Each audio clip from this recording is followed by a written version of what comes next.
Voilà. Donc, bonjour chers amis, que je retrouve encore sur cette merveilleuse chaîne qui est Marketing TV Monde pour reparler d'un thème qui est un thème assez intéressant, en tout cas dans le cursus de formation en marketing, parce que le thème traite de la distribution.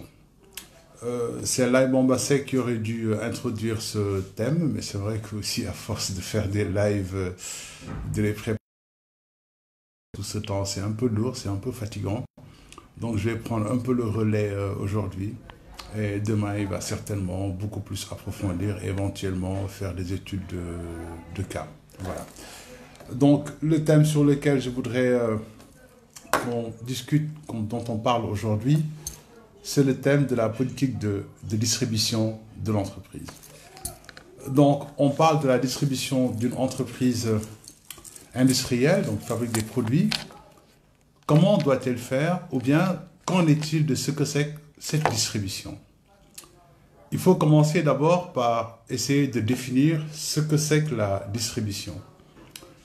La distribution, c'est tout simplement une des fonctions du marketing. Le marketing a plusieurs fonctions. Déjà, il y a les aspects stratégiques, ça a été mis en évidence par l'école du marketing management. Mais il y a aussi les fonctions marketing que notamment McCarthy avait fait ressortir, les variables contrôlables, à savoir le produit, le prix, la communication et la distribution. Et c'est Neil Borden qui avait mis en évidence la nécessité de les mettre en cohérence et en coordination à travers le concept de marketing mix. Mais on ne va pas revenir sur tout ça. Ce qui va nous intéresser, c'est de dire que pour faire du marketing, pour vendre, il y a 4 aspects importants à maîtriser du point de vue de l'entreprise. C'est l'objet de l'échange, c'est le produit, c'est la valeur de l'échange, c'est le prix, c'est l'influence du client, c'est la communication. Et le 4e point, c'est rendre le produit disponible pour que l'échange soit possible. Parce que pour vendre, encore faudrait-il que ce que je vends puisse être disponible auprès du client et que le client puisse faire l'échange. Et c'est l'échange qui permettra de faire ce que Drucker appelait notamment la transformation des ressources en richesse. Et ça, à mon avis, c'est le rôle de la distribution. C'est pourquoi c'est la variable, ou en tout cas l'une des variables les plus importantes du marketing, c'est absolument clair. En B2B, on peut vendre sans avoir de produit à vendre, on a juste une activité à proposer, on définira ensuite avec les clients le produit, on peut vendre sans définir un prix, etc. On peut vendre sans faire de la com, il y a beaucoup d'exemples. Mais impossible de vendre sans faire de la distribution, parce que c'est la distribution qui permet de transformer l'ensemble des ressources mobilisées en ressources financières. C'est pourquoi c'est une discipline particulièrement importante. Mais elle est d'autant plus importante qu'il faut revenir aussi à son objet. L'objet, c'est notamment de rendre le produit disponible auprès du client pour qu'il y ait un échange. Et cet échange-là, c'est ce qui permet, comme je l'ai dit, à l'entreprise d'avoir du chiffre d'affaires. C'est pourquoi on peut donner plusieurs définitions de ce que c'est que la distribution, mais la distribution, c'est rien d'autre que l'ensemble des activités menées par l'entreprise pour rendre le produit disponible auprès de la clientèle, afin notamment de réaliser des échanges. C'est aussi simple que ça. D'accord? Certains diront que c'est transporter le produit d'un lieu à un autre, etc. Mais pour qu'il soit disponible, il faut transporter le produit du lieu de production, non pas au lieu de consommation, mais au lieu d'achat par le client. Le lieu d'achat, ça peut être une boutique, ça peut être un point de vente, n'importe lequel. Ça peut être le domicile du client, ça peut être le bureau du client, ça peut être la rue, ça peut être dans une foire, etc. L'important, c'est de l'amener du point de production au point d'achat par le client. Alors, pourquoi la distribution est importante? Quand on prend le cas des produits B2C, notamment les produits de consommation courante, il y a un ensemble de facteurs, de contingences qui sont liés à la fois à l'entreprise et qui sont liés aussi à la consommation et qui nécessitent qu'il y ait des activités d'intermédiation. Je voudrais notamment à ce niveau-là donner quelques exemples. Notamment, c'est que par exemple, quand vous prenez la production est localisée. Quand vous voulez, je prends un exemple très simple, quand par exemple Nestlé fabrique, ben Nestlé a une usine, je crois que c'est sur la route de Rufisque. Nestlé ne peut pas être dans tous les quartiers, Nestlé est uniquement là-bas et veut servir tous les Sénégalais qui ont besoin de ces produits. Et justement, du point de vue de la consommation, ça pose un problème parce que la consommation est éparpillée. Imaginez qu'il y a des clients à Dakar, à Thiès, à Matam, à Kédougou, à partout, à Ziguinchor. Et il faudrait que ces gens puissent accéder à ces produits alors qu'il n'y a qu'un seul site de production. Cela nécessite forcément une activité d'intermédiation. Ça, c'est un premier point. Un deuxième point qui nécessite l'activité d'intermédiation, c'est les quantités. Quand une industrie fabrique, elle ne fabrique pas quotidiennement selon les gens ont besoin. Elle fabrique selon une logique industrielle. En se disant, j'ai une machine, j'ai une capacité de production, il faudrait que je rationalise mes coûts, donc il faudrait que je fabrique les quantités dont j'aurai besoin annuellement sur une période déterminée. En prenant en compte les frais de production, la capacité de la machine, mais surtout aussi la durée d'utilisation de la machine, parce que certaines machines, par exemple, nécessitent un arrêt annuel pour des entretiens, pour une maintenance, etc. Beaucoup d'entreprises ne font pas un an de production. Ils font des productions sur 6 mois, sur 4 mois, sur 9 mois, sur 10 mois, etc. Il y a souvent des arrêts de production, parce que justement, c'est nécessaire.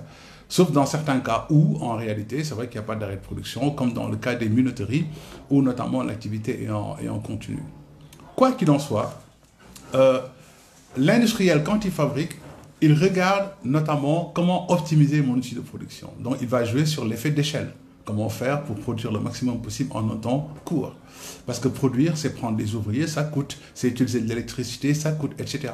Maintenant, à quoi ça sert d'utiliser ma machine à 50% de sa capacité, alors que je peux l'utiliser à 100% de sa capacité? Parce que si j'utilise ma machine à 50% de sa capacité pour m'adapter au rythme quotidien, ce qui va se passer, c'est que j'ai une perte. Parce que l'électricité utilisée pour la capacité totale ou la capacité minimale reste la même éventuellement. Donc là, il y a réellement des effets d'échelle à prendre en considération. Donc, l'industriel, il fabrique des quantités industrielles, des quantités astronomiques par rapport à une logique industrielle, une logique économique. De l'autre côté, le consommateur, lui, il n'achète pas pour un an. Il achète quelquefois de manière quotidienne. Il n'est pas rare que quand vous allez dans vos boutiques de quartier, de voir des gens qui tous les jours viennent dire vends-moi un sachet de lait, un sachet d'huile, un jumbo, etc. Tous les jours. Ils le font tous les jours. Voilà. Au meilleur des cas, les gens font ce qu'on appelle des rations mensuelles. Au meilleur des cas. Et même pour les rations mensuelles, c'est pas tout. Donc souvent, ce qui se passe, c'est que réellement, les gens achètent au quotidien des quantités donc unitaires, alors que l'entreprise fabrique des quantités notamment des quantités astronomiques, des quantités industrielles. Ce qui nécessite une intermédiation, notamment pour pouvoir gérer les stocks. Notamment les stocks fabriqués, il faut bien pouvoir les garder et rationner petit à petit le marché. Troisième facteur de contrainte, c'est notamment la contrainte liée au conditionnement. Ce qui va se passer, c'est que l'industriel, quand il fabrique, c'est vrai que dans le processus de fabrication, de mise en valeur du produit, on va prendre en compte l'habillage marketing, c'est-à-dire vraiment le conditionnement primaire pour que le produit soit attractif dans les points de vente. Mais l'industriel, lui, quand il fabrique, il va réfléchir à toutes les opérations qui vont avoir lieu, de la sortie de production jusqu'au point de vente au détail. Et là-bas, les enjeux ne sont pas des enjeux de valorisation du produit, ce sont des enjeux de protection du produit.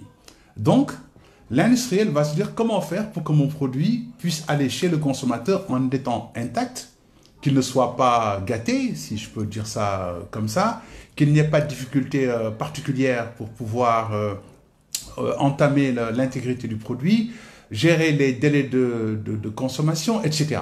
Donc, on va plutôt être dans un conditionnement industriel. Alors que le client, lui, il achète au détail. C'est comme je le dis souvent, quand vous allez dans une boutique, vous achetez une boîte d'allumettes, on vous donne une boîte. Et vous ne vous rendez même pas compte que cette boîte était dans un colis de 10 boîtes, que ces colis étaient mis en 10 dans un colis de 100, et que ces 100 étaient mis en colis de 100 dans un carton de 1000. C'est comme ça que sont conditionnées, par exemple, les allumettes. D'accord? Mais le consommateur, il ne le sait pas. Et ça nécessite donc, entre la production et la consommation, une activité d'intermédiation. Et cette intermédiation-là va être notamment toute cette activité de fragmentation des lots industriels en lots de consommation au détail. Troisième donc point d'intermédiation. L'autre point, le quatrième point d'intermédiation, qui est aussi dû aux contraintes liées à la production et à la consommation, c'est tout simplement que le producteur, lui, il cherche à défendre sa marque ou ses marques. Voilà, quand je suis Nestlé ou une autre marque et que j'ai envie de vendre, j'ai envie de mettre en valeur mes propres marques. D'accord? Alors que le consommateur, lui, il a besoin d'avoir le choix. On n'a pas envie d'aller dans un point de vente où pour chaque produit, il n'y a qu'une seule marque. On a envie d'avoir le choix de plusieurs marques afin de pouvoir faire un choix judicieux ou en tout cas pouvoir avoir le choix et notamment penser qu'on a fait un bon achat. Et là aussi, il y a besoin d'une intermédiation pour que l'ensemble des marques puissent être représentées et que l'ensemble des marques puissent être valorisées, mais surtout aider les clients à faire le meilleur choix. Quatrième élément d'intermédiation, c'est que l'industriel travaille sur une logique d'investissement. C'est-à-dire, pour fabriquer, je sais pas, 1000 bouillons, 1 million de bouillons, etc., l'industriel va se dire, je vais me ravitailler en matière première. Pour se ravitailler en matière première, l'industriel va aller vers, notamment, il va aller faire un achat, notamment sur... il va peut-être acheter en Europe ou ailleurs. Il ne va pas acheter pour un mois, il ne va pas acheter pour une semaine. Il va acheter pour des quantités énormes, pour avoir aussi des rabais en amont, et pour avoir aussi la disponibilité de sa matière première. Voilà. Donc, il va mettre en place un investissement important pour pouvoir faire une production, par exemple, d'1 million de produits. Et derrière, les clients, ils n'achètent pas tous les produits dont ils ont besoin pour l'année, comme je l'ai dit. Ils achètent un par un, ils achètent à l'unité. Ils font des petites dépenses.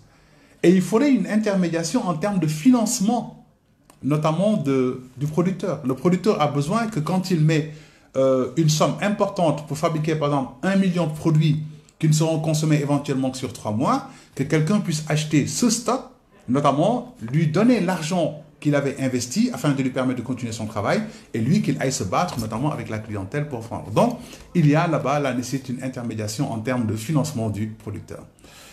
L'autre aspect, c'est les services. Beaucoup d'entreprises, de plus en plus, proposent notamment des services à valeur ajoutée à leurs clients. Et ce qui va se passer, c'est que l'industriel n'est pas présent partout. On peut donner des exemples. Prenons le cas très simple au Sénégal de Samsung qui vend des téléviseurs, par exemple, et d'autres biens d'équipement. Mais prenons le cas des téléviseurs ou prenons le cas simplement des téléphones portables qu'ils vendent. Samsung, par exemple, promet à ses clients de garantir ses produits pendant 2 ans. C'est bien, 2 ans, mais Samsung n'est pas partout. Samsung n'est pas partout. Donc, Samsung a besoin d'intermédiation. Autant le client, lui, il va se dire, c'est génial, j'ai besoin d'un produit qui est vraiment garanti pendant 2 ans. L'entreprise le propose, mais l'entreprise ne peut pas être partout. Donc, il faudrait qu'il y ait un intermédiaire pour, au niveau de chaque client, à proximité de chaque client, pouvoir collecter les produits qui ont des problèmes et pouvoir notamment leur apporter, en tout cas mettre en œuvre la promesse de service proposée par l'entreprise. Voilà, bien. Donc, nous venons de présenter 6 facteurs de contrainte liés à la production et à la consommation qui nécessitent au moins 6 activités d'intermédiation. Ces 6 activités d'intermédiation, c'est celle qu'on vient de citer. La première activité d'intermédiation, c'est l'activité logistique. C'est-à-dire que entre la production et la consommation, on a besoin de transporter le produit du lieu de fabrication au lieu d'achat par le client. Donc, ça implique tout ce qui est logistique. Donc, ça va être le transport, ça va être la manutention, etc. Donc, tous ces aspects-là vont être liés réellement à l'accessibilité du produit, en tout cas au transport du produit jusqu'au lieu où le client est censé l'acheter. Et de plus en plus, je crois que M. Diaby ou M. Laïbamba Seck reviendront sur ces aspects-là, il n'y a pas seulement qu'aujourd'hui le transport, c'est-à-dire que le matériel de transport, c'est bien d'avoir des chariots, je sais pas, tout ce matériel-là qui permet de faire de la manutention et tout, qui permet de faire des transports. Mais aujourd'hui, ce travail de plus en plus est aussi géré à travers des systèmes d'information, notamment. Donc aujourd'hui, il y a vraiment tout ce qu'on appelle le supply chain management qui permet de gérer la chaîne logistique. Et peut-être que Laïbamba aussi en parlera.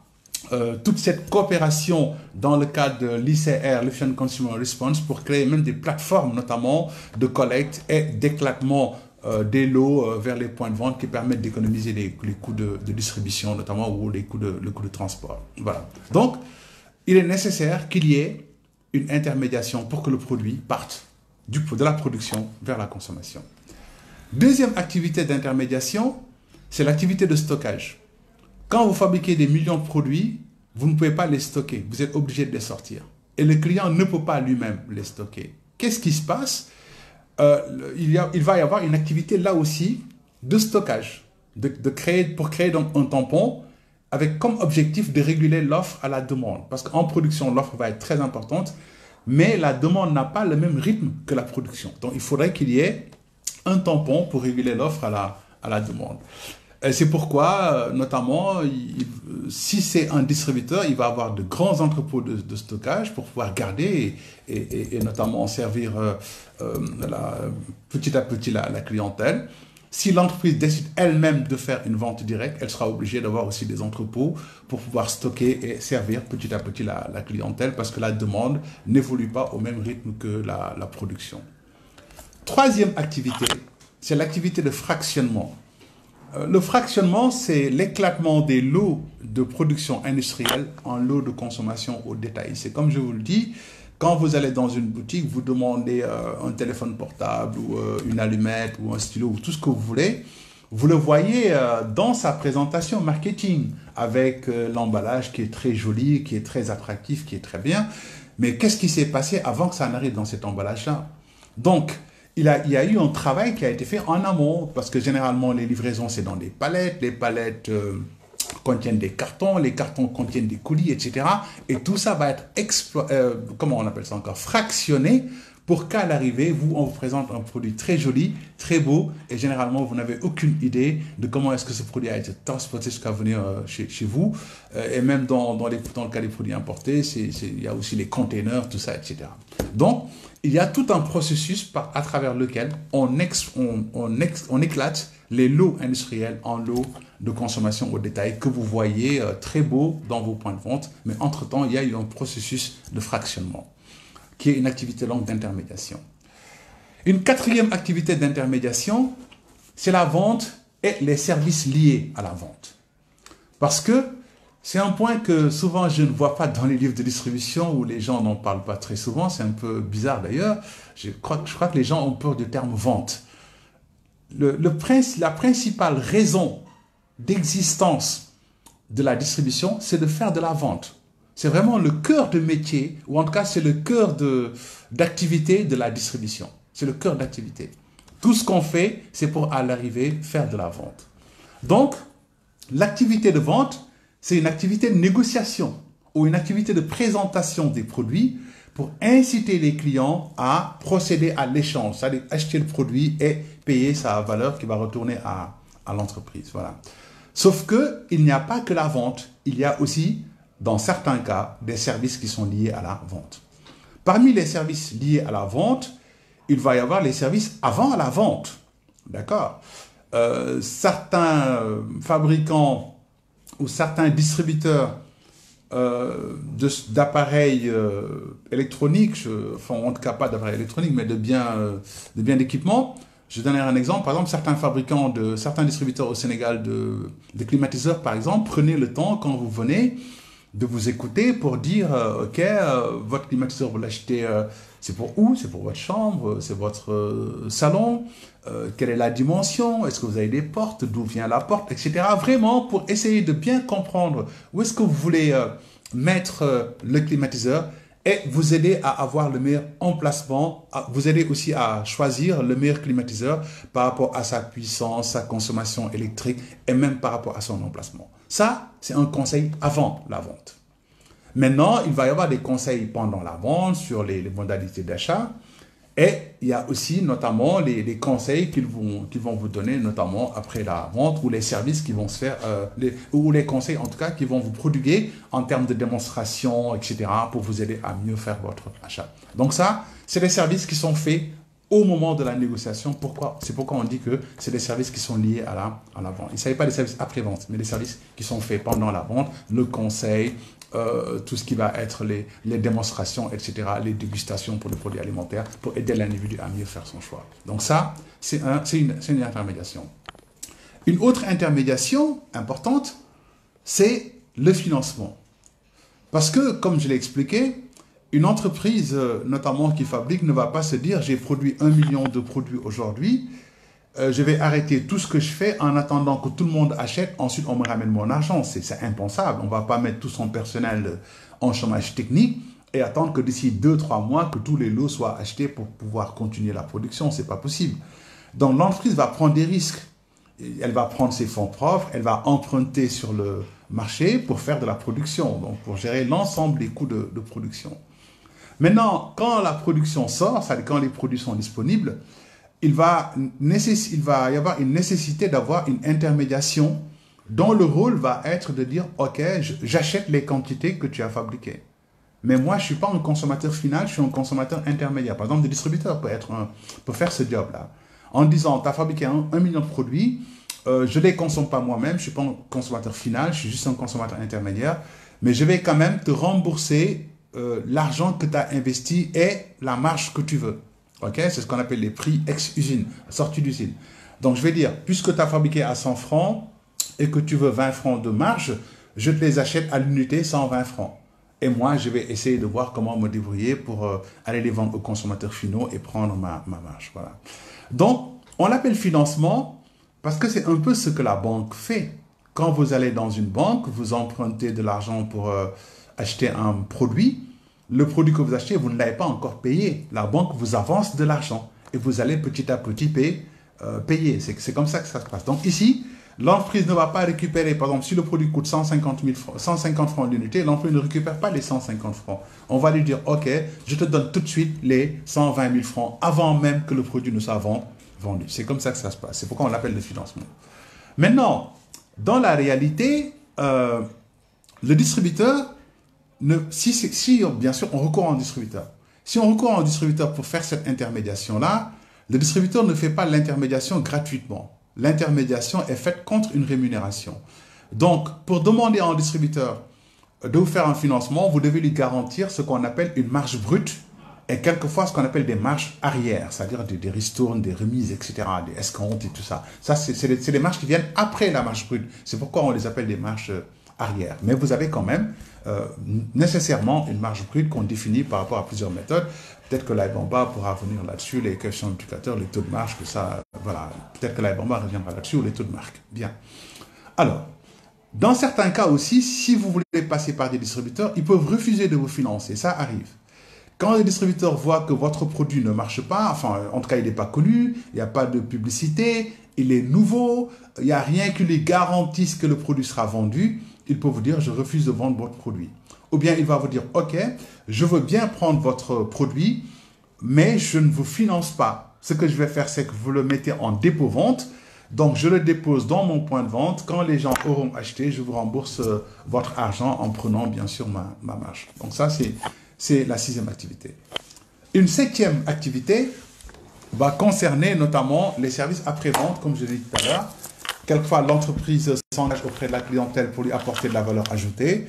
Cette valeur ajoutée-là, le distributeur peut, si c'est un distributeur qui le fait, notamment jouer le rôle d'intermédiaire pour pouvoir notamment assurer à votre place, notamment le service après-vente. C'est le cas, on prend le cas au Sénégal de CCBM qui par exemple faisait en tout cas le service après-vente de Samsung, et vous avez vu qu'ils avaient une unité complètement de maintenance et même une unité de montage, je crois, qui permet en tout cas de gérer les services après-vente, parce que Samsung s'était engagé à garantir les produits pendant 2 ans, et on ne peut pas retourner les produits en Corée, on est obligé de le faire ici, et Samsung n'étant pas là, notamment, c'était en tout cas CCBM qui était le distributeur qui faisait ce job. Ah, voilà, bien. Alors, donc, ces 6 activités d'intermédiation ne sont pas des activités qui sont forcément faites par un intermédiaire de distribution. Par contre, c'est des activités de distribution. Pourquoi? Parce que dans la distribution, on peut avoir 2 approches. On peut se dire, ok, je passe par des intermédiaires de distribution. On est dans une distribution indirecte. On passe par des grossistes, des points de vente spécialisés, des GMS, des grandes et moyennes surfaces alimentaires ou non alimentaires. Comment on peut se dire, j'assume moi-même les activités de distribution. Dans ces cas, il va y avoir ce qu'on appelle une vente directe. C'est pourquoi je parle d'activité de distribution, mais derrière, les activités peuvent être assumées par un intermédiaire quand on fait de la distribution indirecte, comme elles peuvent être assumées par l'entreprise lui-même et avec ses clients dans certains cas, quand on fait de la vente directe. Parce que l'entreprise peut impliquer les clients dans la prise en charge des activités de distribution. Il n'est pas rare en B2B qu'un client dise que je prends en charge moi-même les frais de livraison. Donc, l'activité de transport est prise en charge par exemple, le client, etc. Donc, réellement, en vente directe ou en distribution directe, il n'y a pas d'intermédiaire. L'activité est faite soit totalement par l'entreprise, soit elle est partagée entre l'entreprise et notamment son client. Maintenant, quand on passe par des intermédiaires, c'est la chaîne d'intermédiaires qui va prendre en charge l'ensemble des activités de distribution. Voilà. Alors, la distribution va s'appuyer sur deux grandes fonctions, la fonction de gros et la fonction de détail. Je laisserai Lai Bombasek traiter en détail les fonctions de gros et les fonctions de détail. La fonction de gros et la fonction d'interface entre la distribution et notamment le producteur. La fonction de détail et la fonction d'interface entre la distribution et notamment les consommateurs. Qui sont les grossistes, qui sont les détaillants? Lai Bombasek reviendra plus en détail là-dessus. Voilà. Alors, pour faire de la distribution, il faut passer par des circuits de distribution. Les circuits utilisant eux-mêmes des canaux. Là aussi, je laisserai Lai Bombasek aller plus en détail sur les circuits directs, les circuits courts ou les circuits longs. Lai Bomba travaillera, je suis sûr, avec vous plus en détail sur ce point-là. Un autre point aussi va concerner les méthodes de vente. Parce que pour distribuer aussi, je l'avais dit, le cœur du métier de la distribution, c'est la vente. Comment vendre le produit? Et là, il n'y a pas de règles standardisées pour dire que on va vendre soit en vente traditionnelle, soit on fait de la vente à distance, ou bien on fait de la vente en libre-service. C'est pas ça. La méthode de vente va déterminer la manière dont on peut aborder le client pour pouvoir lui vendre le produit facilement. Ok, en tout cas dans les conditions qui facilitent l'achat du produit. Les méthodes de vente ne sont pas les techniques de vente. Les techniques de vente concernent les techniques de négociation. Mais l'approche commerciale, ce sont les méthodes de vente. Et il y a plusieurs méthodes de vente, que ce soit les méthodes de vente de contact, comme vous le connaissez, la vente dans la rue, au bureau, etc., où les deux protagonistes sont présents. Les méthodes de vente visuelles, où la vente repose sur l'attractivité visuelle du produit. Vous avez le libre-service, la libre-sélection, la présélection, la vente par distributeur automatique, etc. Ça, Lai Bombasek viendra plus en détail là-dessus. Et vous avez ce qu'on appelle la vente à distance, qui est très privilégiée en ces temps de coronavirus. Là aussi, je laisserai Lai Bomba mieux développer aujourd'hui le e-commerce, la vente par téléphone, etc. Enfin bon, toutes ces méthodes-là, Lai Bomba va certainement venir vous les expliquer plus en détail. La distribution aussi, c'est des acteurs qui vont s'organiser. Les formes d'organisation de la distribution, que ce soit le commerce isolé, le commerce associé, le commerce concentré ou les autres formes de commerce. Là aussi, je préfère laisser Lai Bombasek venir vous en parler plus en détail. Le cœur de mon propos, après avoir fait une petite introduction rapide, parler des stratégies de distribution. Certainement que Lai Bomba reviendra là-dessus. Mais ce qui m'intéresse, moi, en parlant de stratégie de distribution, c'est de pouvoir surtout parler à ce qu'on appelle les MPE, les micro et petites entreprises, ou bien les très petites entreprises. Parce que, généralement, les stratégies de distribution déterminent l'approche de couverture de son marché, pas du marché, de son marché. Pourquoi ? Parce qu'une entreprise a une stratégie. Et dans la stratégie, la première stratégie qui est définie, c'est la stratégie de ciblage. C'est-à-dire, quelles sont les clientèles que je cible pour pouvoir leur vendre mon produit. Donc, quand je distribue, ce n'est pas tout le marché qui m'intéresse. Ce qui m'intéresse, c'est les clients que moi je cible, les clients à qui ou bien vers qui je veux pousser mon produit pour qu'ils puissent les acheter. Et sous ce rapport-là, notamment, La stratégie de distribution va déterminer comment est-ce que je vais aborder ma clientèle. Comment est-ce que je vais faire pour que l'ensemble de mes clients puissent notamment avoir accès aux produits que je vends. Donc, c'est le principe de disponibilité. On va vous dire qu'il va y avoir 5 de distribution. C'est vrai que souvent, on n'enseigne que 3 stratégies de distribution en disant que il va y avoir la stratégie intensive, la stratégie exclusive, je ne sais pas, je crois qu'il y a une autre stratégie, c'est la stratégie sélective. C'est vrai, c'est des stratégies de distribution. On peut distribuer en disant que je veux couvrir intensément la clientèle, donc être partout auprès de mes clients. On peut distribuer en disant que je veux faire une stratégie sélective. La sélection, ce n'est pas les clients, mais on sélectionne les points de vente. D'accord? Comme aussi, on peut dire que je vais avoir une stratégie exclusive. L'exclusivité aussi ne concerne pas la clientèle. L'exclusivité concerne les points de vente. C'est-à-dire que je peux travailler exclusivement avec certains points de vente qui vont vendre sur une marque, sur un produit uniquement ma marque, ou bien des points de vente qui ne vendront que ma marque. C'est le cas de la franchise, mais c'est le cas aussi notamment des stratégies ou en tout cas des contrats de distribution exclusive. Alors, je voudrais aujourd'hui vous présenter 5 stratégies de distribution à la place des 3 qu'on enseigne généralement. Parce que pour faire de la distribution, on peut utiliser 5 stratégies. La première stratégie, connue de tout le monde, utilisée aussi, qui est la plus utilisée certainement, c'est la stratégie de couverture intensive de la clientèle ou des points de vente. La stratégie de couverture intensive des points de vente du produit. La stratégie intensive signifie que l'entreprise a l'objectif à très court terme de couvrir l'ensemble des points de contact, des points de vente, pour que l'ensemble des clients ciblés puissent du moins accéder directement aux produits que nous proposons. Cette stratégie, qui est la stratégie la plus lourde, est utilisée généralement par les grandes entreprises qui sont sur un marché. Et généralement, c'est des entreprises qui vendent des produits de consommation courante, qui ont une très très grande notoriété, c'est-à-dire qui sont très connues par la clientèle. Une entreprise qui a aussi une très bonne image auprès de la clientèle. Donc ça, c'est une condition pour faire la stratégie de couverture intensive. Mais aussi un élément important de la couverture de stratégie intensive, la stratégie de couverture intensive du moins, c'est avoir les moyens.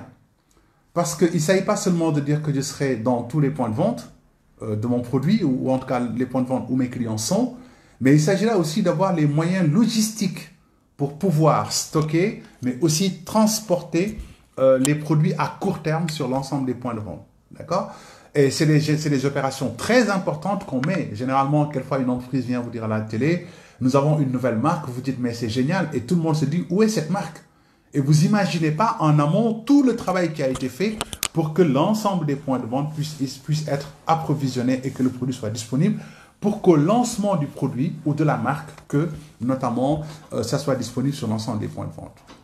Donc, la stratégie de couverture intensive, c'est une stratégie de couverture de l'ensemble des points de vente, points de contact où les clients sont censés acheter sur le marché à très court terme. C'est faisable par les entreprises qui ont réellement des moyens, donc c'est pas faisable par les grandes entreprises qui ont des moyens logistiques importants, des moyens financiers importants, leur permettant de rendre le produit disponible. Donc ça, c'est la stratégie de couverture intensive. Il y a une stratégie de couverture de la clientèle, de stratégie de distribution, qui est la stratégie de couverture progressive. Parce que ce qui se passe quelquefois, c'est qu'une PME peut ne pas avoir les moyens de couvrir à court terme l'ensemble des points de vente où ses clients sont censés acheter. Pour cela, l'entreprise va se dire, OK, je vais commencer par couvrir certaines zones et je couvrirai les autres zones plus tard. Donc ça arrive. C'est une des raisons qui peut expliquer la stratégie de couverture progressive. L'entreprise pourra dire, OK, j'ai un nouveau produit, mais je n'ai pas les moyens d'être partout au Sénégal. Et mes produits peuvent être demandés par tous les Sénégalais. Mais je vais commencer par exemple à Dakar. Quand à Dakar ça va marcher, je vais aller à Thiès, ensuite à Ziguinchor, etc. Donc on couvre le marché progressivement, mais avec l'intention d'avoir une couverture globale à moyen terme. Mais à court terme, on va essayer de couvrir progressivement parce que les moyens de l'entreprise sont limités, notamment. Ça peut être aussi dû au fait que l'entreprise n'a pas une bonne notoriété ou n'a pas les moyens d'une grosse campagne de communication nationale. Elle va faire une communication locale qui va accompagner la couverture progressive. Donc ça aussi, ça peut justifier la stratégie de couverture progressive. Une troisième raison qui peut justifier la stratégie de couverture progressive, c'est quand notamment l'entreprise n'a pas, quand du moins la clientèle notamment ne connaît pas, non pas la marque, mais ne connaît pas très bien le produit. Le produit est totalement nouveau sur le marché.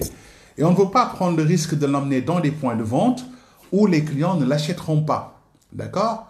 Je peux donner beaucoup d'exemples. Je prends un exemple très simple, c'est le cas de Forever Living Products, qui aujourd'hui utilise la stratégie de vente multiniveau. Par exemple, quand vous allez chez Forever, au départ, c'était compliqué pour eux. Leur produit n'était pas un produit pharmaceutique. Ils ne pouvaient pas aller en pharmacie et faire la concurrence aux médicaments fabriqués par des laboratoires.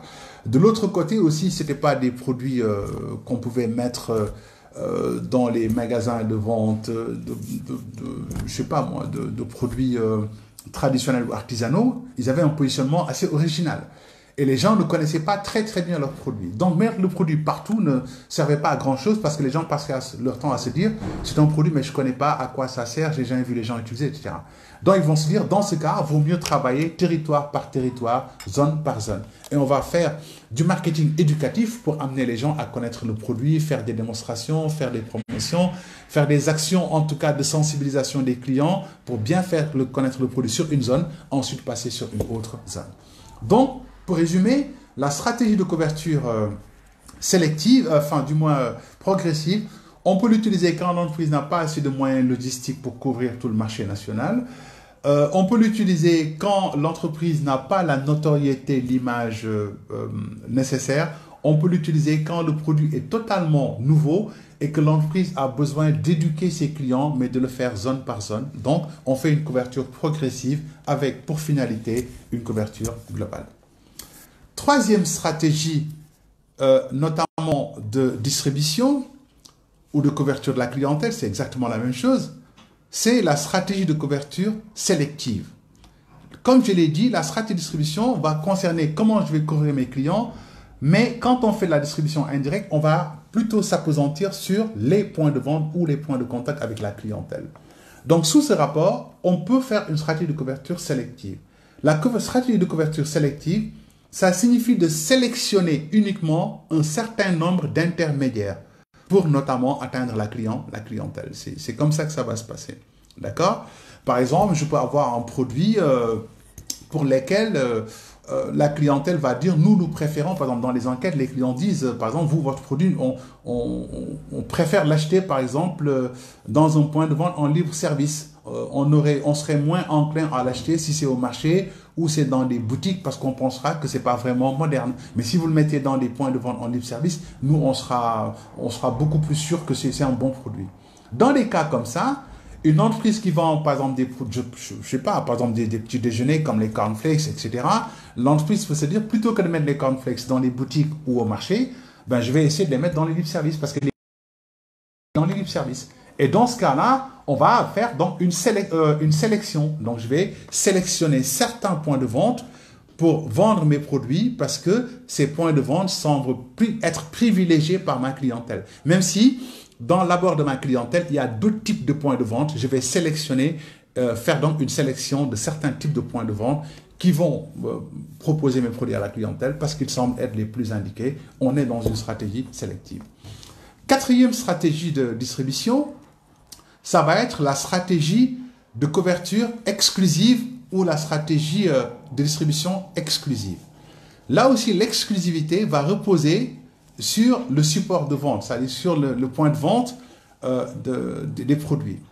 Quand on est dans l'exclusivité, on va donc notamment proposer à des points de vente de vendre nos produits, nos marques sur un produit déterminé. Les entreprises développent, en tout cas dans certains cas, ils l'ont déjà, ça s'est fait au Sénégal, ça continue à se faire. C'est vrai que c'est un peu difficile parce que les contreparties sont difficiles, mais beaucoup d'entreprises, par exemple, vont faire avec les distributeurs ce qu'on appelle des contrats de distribution exclusive. L'idée, c'est de dire en distributeur, par exemple, je prends l'exemple des piles, Je ne veux pas raconter une histoire très longue là-dessus. Je prends l'histoire des piles. Je peux dire, par exemple, en distributeur de produits de grande consommation, écoutez, moi, je vends des piles. Je sais que vous vendez plusieurs marques de piles. Je vais vous proposer pour les piles de ne vendre que ma marque et de ne pas vendre des produits de la concurrence. Ça, c'est un contrat de distribution exclusive si le distributeur accepte.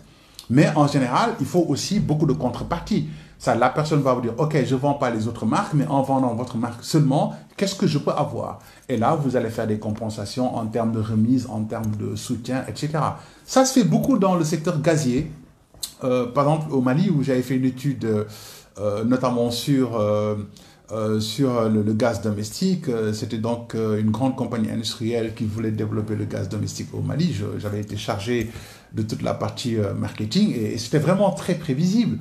Par exemple, il y avait généralement beaucoup de marques n'exigeaient pas l'exclusivité, mais il y avait une marque qui était leader du marché en ce temps-là, j'ai pas envie de donner son nom, qui notamment imposait à ses distributeurs, ses grossistes, de faire de la distribution exclusive. C'est-à-dire, quand vous voulez vendre nos marques, vous ne vendez pas d'autres marques. Mais en contrepartie, on va vous donner des camions, on va vous donner des supports de présentation, on va vous donner des facilités commerciales, etc. Et ça a encouragé certains grossistes à aller faire la vente des marques de ce producteur de gaz domestique-là, avec donc notamment une exclusivité. La deuxième modalité de la distribution exclusive, c'est les franchises que vous connaissez. Les franchises, donc, là aussi, c'est des contrats d'exclusivité où il ne s'agit pas seulement de marques.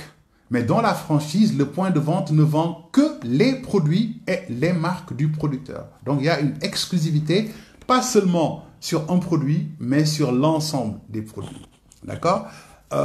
Vous en connaissez beaucoup, c'est le cas des stations d'essence qui font de l'exclusivité. Il y a beaucoup de points de vente qui font notamment de la franchise. Donc, en franchise, ce qui se passe, c'est qu'on vous dit, OK, on vous aime bien, du moins, vous allez être notre distributeur, mais on va mettre en place un contrat de franchise, d'accord? Le contrat de franchise va impliquer des obligations réciproques entre le franchiseur et le franchisé. Là, Bombasek viendra là-dessus, voilà. Mais le franchisé, quand il accepte, il est dans une exclusivité pour l'ensemble des produits et des marques qu'il vend. Et il ne peut vendre aucune marque ni aucun produit qui ne soit pas celui de son franchiseur. Donc, dans ce cas, on est dans une stratégie de distribution exclusive. Et j'en viens à la cinquième stratégie que je voulais souligner et qui est d'une importance capitale. C'est la stratégie d'association avec les producteurs. Alors, il s'agit dans cette stratégie de se dire, j'ai la capacité de production, je peux fabriquer des produits, j'ai la technologie, j'ai le know-how, j'ai l'approvisionnement, mais je n'ai pas les moyens qui me permettent de mettre sur le marché mes produits avec mon propre nom de marque. Et c'est une stratégie. C'est vraiment très important qu'on se le rappelle. Pourquoi? Parce que j'ai vu beaucoup de micro-entreprises qui ont été appuyées dans le cadre de ce qu'on appelle des AGR, c'est-à-dire des activités génératrices de revenus, que ça soit dans le Fouta, par exemple pour le lait, où il y a des milliers de marques de lait, que ça soit pour les céréales locales, où il y a des millions de marques de céréales locales. Il y en a énormément dans tous les domaines. Et ce qui se passe, c'est que c'est des GIE ou des petites associations qu'on va encadrer, à qui on va donner des papiers et on va leur dire, puisque vous fabriquez, il faut que vous ayez votre propre marque. Ce qui va se passer, c'est que ces petites entités vont avoir leur propre marque et ne pourront pas s'en sortir. C'est ça la réalité, ne pourront pas s'en sortir. Parce que l'expérience a montré à travers plusieurs programmes de développement qui ont été financés par la coopération internationale ou par des fondations ou autres, que quand on prend ces types de groupements à qui on va dire vous allez vendre, généralement le programme va être obligé de leur financer l'emballage parce qu'ils n'ont pas les moyens d'acheter l'emballage. Parce que quand vous allez commander des emballages, vous dites je veux commander 1000 emballages, aucune industrie ne va vous fabriquer 1000 emballages. Les emballages, vous allez les commander par dizaines ou centaines de milliers. C'est là qu'on va vous faire un emballage avec un branding. Mais si vous voulez des milliers, ça n'ira pas du tout. Les gens ne vont pas vous faire ça. Donc, ce sont les programmes, les ONG, les projets qui eux-mêmes vont financer cet emballage-là pour ces entreprises. L'autre aspect, c'est qu'il y aura une marque et il faudra vendre la marque. Et le coût de communication est l'un des postes de dépenses les plus importants en marketing. Donc, si on vous fait une marque, il faudra faire connaître cette marque. Ça demande de la publicité, de la promotion. Ça demande l'ensemble des activités de mise en valeur de votre produit. C'est un budget extrêmement lourd que généralement les très petites entreprises ou les micro-entreprises n'ont pas. OK? Un autre point, c'est que même si ces entreprises arrivent à se faire connaître, à avoir des emballages, il va y avoir un troisième obstacle qui va être l'obstacle notamment d'approvisionnement du marché. Parce que quand ces entreprises viennent, elles sont connues, elles commencent à vendre, très rapidement, les achats de la clientèle vont épuiser le stock. Et ces entreprises n'auront pas la capacité à court terme de se réapprovisionner en matières premières pour pouvoir proposer les produits. Donc souvent, ils sont en rupture de stock.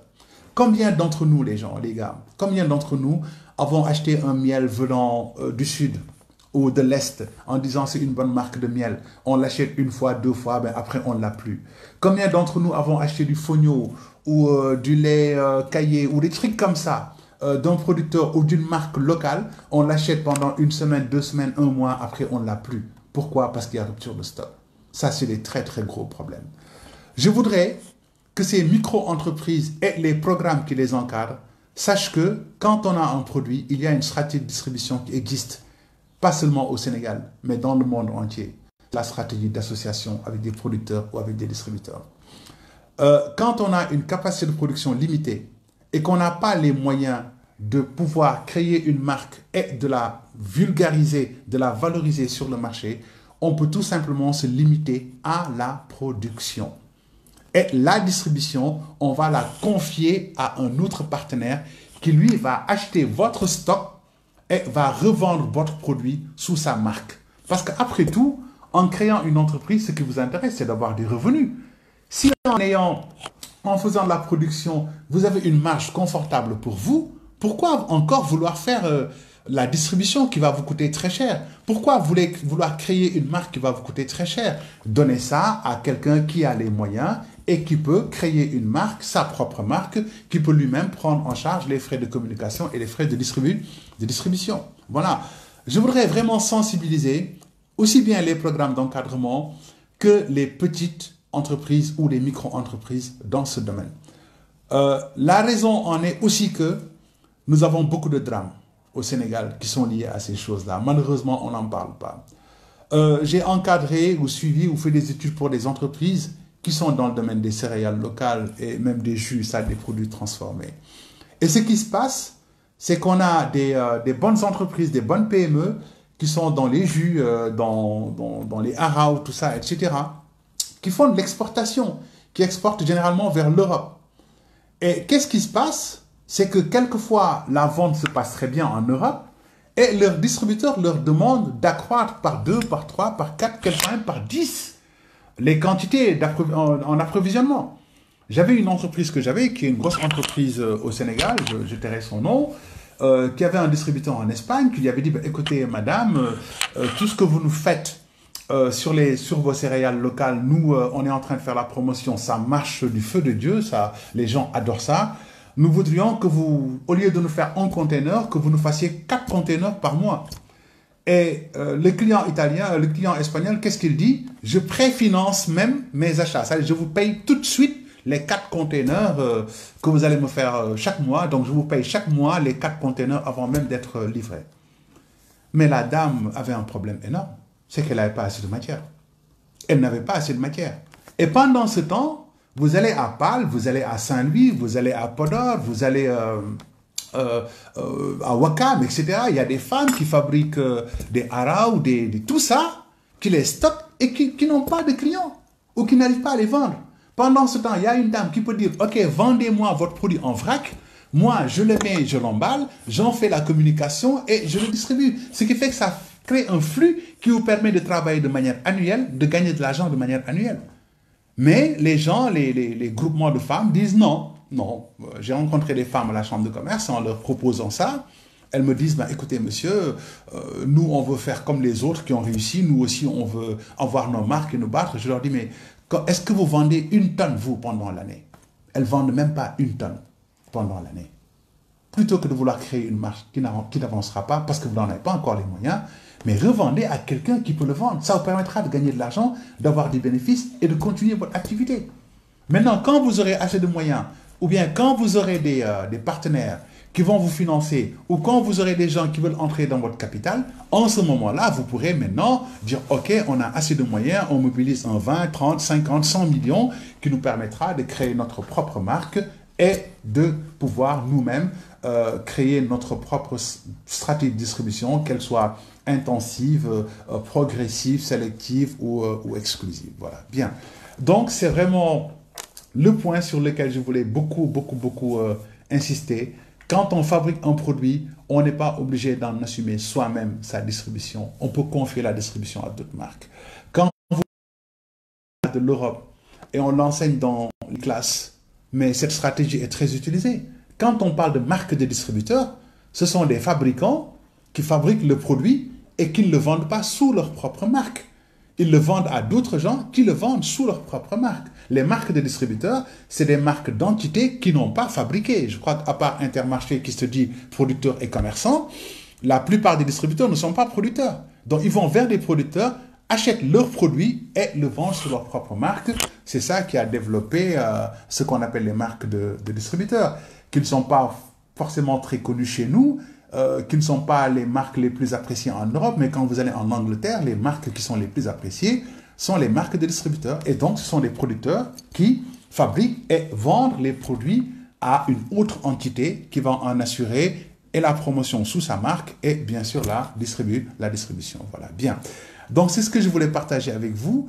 Je laisserai un grand soin à Laye Bambasek, mais aussi à M. Diaby, de pouvoir, M. Diaby pourra revenir sur les aspects logistiques qui sont liés à la distribution. Je crois que nous tous, on va écouter, ça va être particulièrement instructif. Pour tous les autres aspects liés à la distribution, Laye Bambasek va revenir plus en détail, mieux expliquer, mieux éclairer et certainement vous donner une étude de cas que vous allez suivre. S'il faut une étude de cas sur comment choisir un réseau de distributeurs, je pourrais contribuer. Mais c'était ça l'objet. Comme je l'ai dit, je suis sorti des classes depuis l'année dernière, donc je ne suis plus un prof. Je ne fais juste que de la petite sensibilisation. Les jeunes comme Laye Bambasek, comme Diaby, comme tous ces jeunes qui enseignent notamment dans les écoles, qui sont des gens particulièrement braves, sont les gens les mieux placés pour pouvoir vous donner des cours d'une excellente qualité. Voilà, bien. Je voudrais, avant de vous quitter, sensibiliser l'État du Sénégal. Comme on est en train de contribuer à la réflexion pour trouver des solutions par rapport au coronavirus, je voudrais dire à l'État du Sénégal, très sérieusement, ce que Laye Bambasek est en train de faire avec TV5 Monde est quelque chose qui peut faire tâche. Et vous avez des moyens. L'État du Sénégal dispose d'une université virtuelle. C'est l'UVS, l'Université virtuelle du Sénégal. Je ne comprends pas que les cours soient arrêtés. Quand on dit que les cours reprendront en fin avril, personnellement, je n'en suis pas sûr. Je ne pense pas que les cours reprendront en fin avril. La situation que nous vivons est une situation extrêmement complexe, extrêmement difficile. Nous avons qu'une centaine de tests par jour. Et je crois que si on n'arrive pas à tester des milliers de personnes par jour, on ne saura pas réellement quelle est la situation du Sénégal. Et on ne peut pas laisser les gens se mélanger tant qu'on n'aura pas une visibilité claire sur les remèdes ou en tout cas les méthodes pour gérer cette affaire-là. L'UVS dispose de toute la technologie pour que les profs, là où ils sont, donnent des cours et que les étudiants suivent les cours. Ça, je voudrais sensibiliser l'État du Sénégal pour le faire. Laye Bambasek, qui n'a pas les moyens technologiques, avec ses propres moyens, arrive à faire des cours. Pourquoi d'autres ne le feraient pas? Pour le primaire et le secondaire, il y a déjà des écoles qui proposent à leurs étudiants des exercices, à leurs élèves du moins des exercices. Beaucoup d'élèves, beaucoup du moins d'écoles ont mis en ligne des exercices pour permettre à leurs élèves de suivre des cours, de suivre des exercices. Pourquoi ne pas standardiser ça? Pourquoi ne pas encourager ça? Pourquoi ne pas créer une plateforme ou mettre en place un système qui permette de continuer les enseignements? Parce que la technologie permet de continuer les enseignements. On ne peut pas mobiliser tout le monde et dire restez à la maison, on ne sait pas ce qui arrivera. Non, il faut que la vie continue. Et les cours peuvent être donnés à travers des plateformes comme celle-là. Donc, j'engage le gouvernement à réfléchir là-dessus et très rapidement prendre des décisions là-dessus parce que nous autres parents d'élèves, nous sommes inquiets. Parce que les étudiants sont inquiets, tout le monde est inquiet. On voudrait que le gouvernement, qui a les moyens, ça ne demande pas de chercher des milliards, ni rien. La technologie existe, les supports existent. Il s'agit juste de connecter les universités et leurs étudiants pour que les cours puissent se faire. Il s'agit de demander aux écoles eux-mêmes de développer les supports, le programme, ils le connaissent pour qu'ils puissent chacun mettre en place une plateforme. On connaît tout ça pour que ça puisse se faire. Ou bien qu'au niveau de l'inspection ou du ministère de l'Éducation nationale, qu'ils puissent proposer des exercices ou des thèmes que les écoles vont vulgariser et eux-mêmes faire le suivi qui peut être même noté, ce qui fait que les cours pourront continuer parce qu'on ne sait pas cette affaire-là, quand est-ce que ça va se terminer. Je voudrais que toutes les personnes qui ont écouté ou bien qui m'ont entendu puissent peut-être vraiment faire passer ce message parce que je crois que chacun a son rôle dans cet état qui est le nôtre pour qu'on puisse trouver des solutions. C'est une crise, il n'y a pas de solution toute faite, chacun apporte sa réflexion.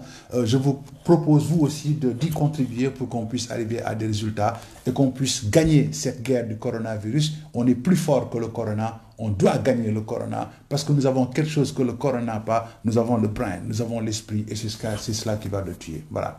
Passez une très belle fin de soirée. Respectez les consignes qui ont été édictées par les autorités sanitaires. Faites très attention, mais continuez à vivre, continuez à travailler. La vie reprendra très bientôt. À très bientôt. Je vous remercie.